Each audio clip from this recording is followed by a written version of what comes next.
guys, luto tayo ng tokot baboy. Ayan po, tinatry ko siyang iprito, yung pinakuloan kong tenga, konting laman. Wala na palang mantika kasi matiktikan na. Ayan, gigisa ko yung bawang.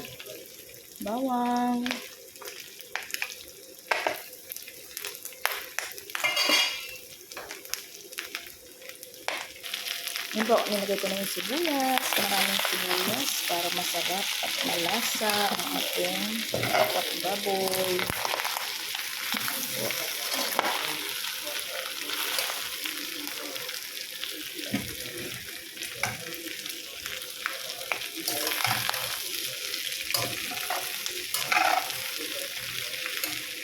Nilagyan ko na siya ng paminta.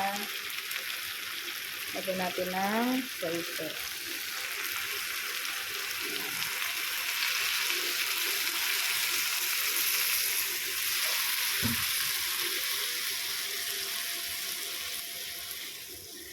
Yan po, nilagay ko na po yung celery na hiniwa ko kanina. Yan po. Haluin natin para tuminto yung lasa.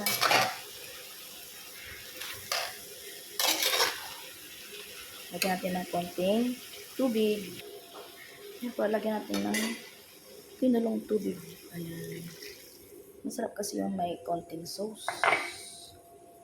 Hintayin po natin siyang maluto. Tapos lagyan natin yung tokwa. Lagyan natin yung ating tokwa na pinarito kanina.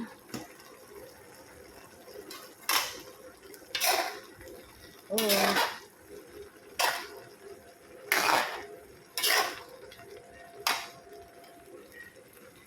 Ilagay natin yung ating lemon. Lemon ang ginagamit ko, hindi suka na pampaasim. Para masarap ang lasa. Ayan po.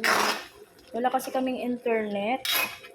Ay, inis ako. Hindi tuloy ako makasali sa mga chikador. Chika-chika.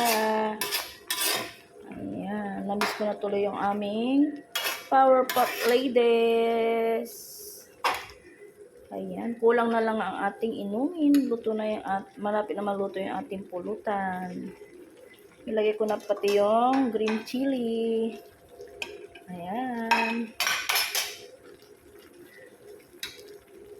Ayan po, timplahin na lang po siya. Luto na po ang ating tokot baboy. Thanks for watching.